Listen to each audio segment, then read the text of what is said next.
All right, guys, welcome back to the channel. My name is Highruler, and today's video is going to be going over the Warner Brothers Discovery Chief Financial Officer's comments in their financial call, and they mentioned Suicide Squad Kill the Justice League, which I know everybody's so excited about because this quote doesn't do anyone any favors. And in the spirit of going from bad to worse, we do have to talk about it and kind of give some thoughts here. So I'm going to be using IGN, and IGN, for the love of God, please have a dark mode for your website. It is like the worst thing to look at first thing in the morning. It is just so bright on my eyes.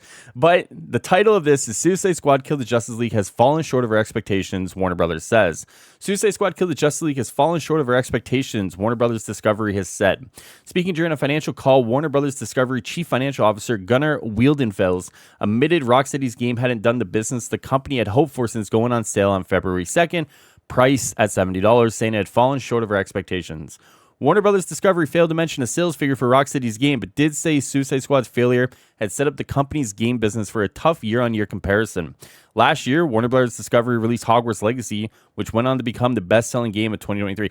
Now, this is kind of tough because, like, without a sales figure, we really don't know how much it sold, right? All we really have to say is that it didn't do Hogwarts Legacy numbers, and I think nobody in their right mind should have assumed that going into this, right? Hogwarts Legacy gave Harry Potter fans what they had been missing for years and years and years and years, which was an open world walkthrough of Hogwarts. And many fans, such as myself, were waiting for a game like that. Hogwarts Legacy, I believe, deserves to be the best-selling game of 2023. It was great. Everything up until that last boss fight, I really, truly enjoyed. And honestly, if they do give DLC this year, I can't wait for that. On the other hand, I don't think anybody would have assumed Suicide Squad would have done those numbers. Now, the problem with that is that they're not comparing Suicide Squad with Hogwarts. They're comparing the Harry Potter brand and the DC brand, right?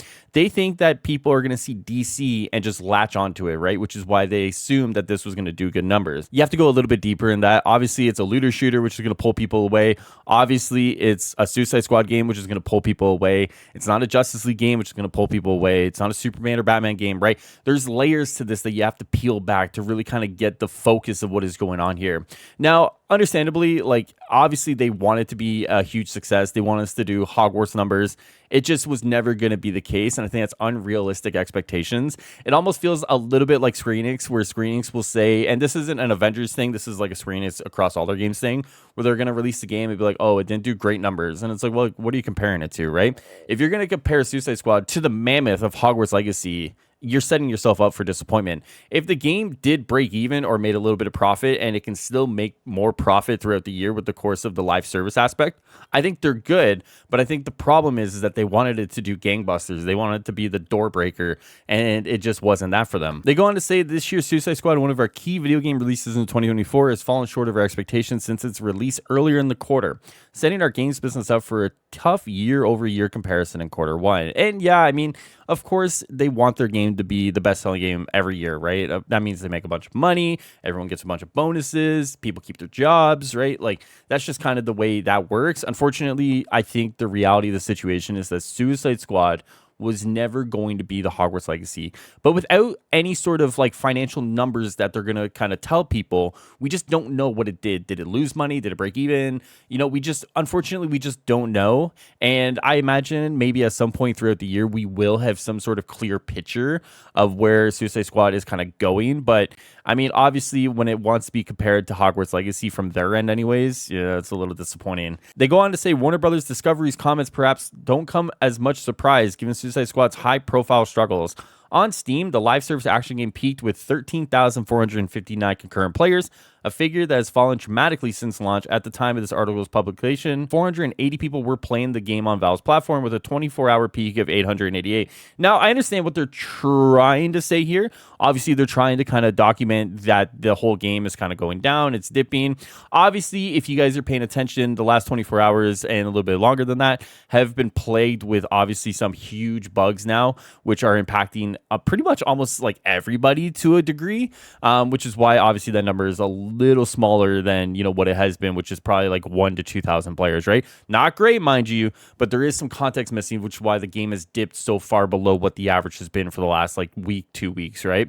So there's a little bit of context there that is missing. Honestly, then they go on to say kind of like their review, what they rated it, and then there's not much we don't know about Rocksteady's long-term plan for Suicide Squad Kill the Justice League. Kind of true, kind of not true. Obviously, we know there's 4 seasons, 4 characters. We know that, obviously, if you kind of read between the lines a little bit, Gotham's coming back at one point. So there is some hints, some theories, some leaks that kind of suggest what is coming, but you really have to kind of be in the weeds to kind of get that. Obviously, it's not a great thing for them to have said this when it comes to the success of the game. Obviously, if you're a fan of Suicide Squad, you want the game to do well. You want the game to be, the best game ever. It sells a bunch of copies. People buy battle passes, the rest of it, because that means that obviously the game is going to live a very profitable life, which means more content. Obviously, when you go from the issues, the bugs, the server issues, people can't play, progression issues, and then you get compared to the mammoth that was Hogwarts Legacy, and your chief financial officer is saying that your game didn't live up to expectations, it just doesn't seem like it's all going to plan here, unfortunately. And it does suck, because I think Suicide Squad does have some really fantastic gameplay, and I think obviously the acting within the game itself is really good. But yeah, the game definitely has some hurdles that it has to overcome to have a very successful year. Not to say it's impossible, not to say that they can't make money for Warner Brothers, who desperately need money, it seems like.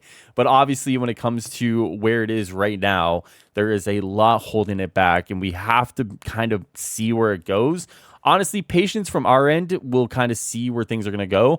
You definitely want to kind of take one step back a little bit here if you're kind of in this, because I think there is potential for this to go even more sour. I definitely do think that you're still going to get your year of content, right? They have said that that year is coming, and I do believe that. But anything after that, or what the kind of feeling of that content is going to be, how much is going to be in there, is still up for debate, I think. 4 seasons of content, but how much content will you get? And I think that's going to be the question. Obviously, not what I want to do, not what I want to say, not where I want this videos to go, but we do have to talk about what's going on. Anyways, that's all I got for you guys today. If you want more Suicide Squad content, make sure you subscribe to the channel, like the video, leave a nice little comment. I'll see you guys next time. As always, take care of yourselves. Later, guys.